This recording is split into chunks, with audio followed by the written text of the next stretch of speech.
Operation devil হান্টের আরো খবর জানাতে গাজীপুর থেকে যুক্ত হচ্ছেন সহকর্মী মাহমুদা শিকদার। মাহমুদা, অপারেশন ডেভিল হান্টের আজকের অভিযানের কি তথ্য আছে আপনার কাছে? জানেন যে স্বরাষ্ট্র মন্ত্রণালয়ের যে নির্দেশনা, সেই নির্দেশনা অনুযায়ী গাজীপুর সহ সারা বাংলাদেশে অপারেশন ডেভিল হান্ট শুরু হয়েছে।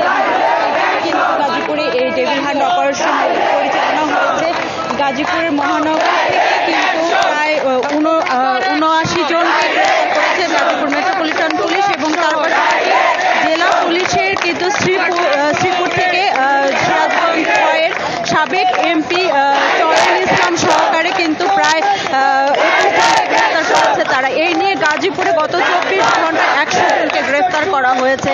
এবং আমরা এখন আছি কোনাবাড়ি এলাকাতে। আপনি দেখতে পাচ্ছেন কোনাবাড়ি সহ আশেপাশে যারা বৈষম্য বিরোধী ছাত্র আন্দোলনে ছিল তাদের পক্ষ থেকে এখানে একটি যে বিক্ষোভ মিছিল করা হচ্ছে এবং তাদের দাবি হলো যেহেতু পুলিশ কাজ করছে, পুলিশ আসামিদেরকে ধরছে, কিন্তু এতেও তারা সন্তুষ্ট না। তারা চাচ্ছে যে শুধু তাদেরকে বিচারের আওতায় আনা হোক। শিয়া বাটার ও ভিটামিন ই সমৃদ্ধ lily glam beauty soap. Lily, always beautiful.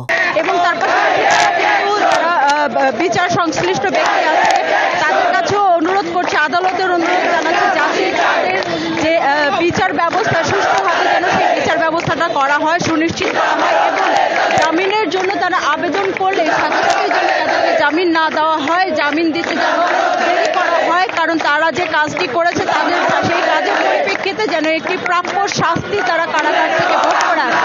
এবং তার পাশাপাশি সাবেক এমপি আকামা মোজাবেল মুক্তিযোদ্ধা বিশ্ববিদ্যালয়ের বাড়িতে লুটপাট এবং ভাঙচুরের যে ঘটনাটি এবং তার পরবর্তীতে যে বৈষম্য বিরোধী ছাত্র আন্দোলনের উপরে হামলা এবং যে আহত করা, এই ব্যাপারটিকে কেন্দ্র করে তারা বলছে এখনো পর্যন্ত কারণ বিচার ব্যবস্থাতে এখনো পর্যন্ত কাউকে কিন্তু ফাঁসির নির্দেশ দেওয়া হয়নি। তারা চাচ্ছে উৎকৃষ্ট বিচার ব্যবস্থা এবং দৃষ্টান্তমূলক শাস্তি, যে শাস্তি ছাত্রদের উপরে যাতে কেউ হামলা বা কোনো ধরনের আক্রমণ করতে না পারে, যেন দৃষ্টান্ত হয়ে থাকে যে ছাত্র চাইলেই করতে পারে। এটি তাদের আবেদন এবং তারা অনুরোধ করছে, দাবি জানাচ্ছে এবং তার পাশাপাশি পুলিশ আরও তৎপর হয়ে আসামিদেরকে গ্রেফতার করতে বলছে।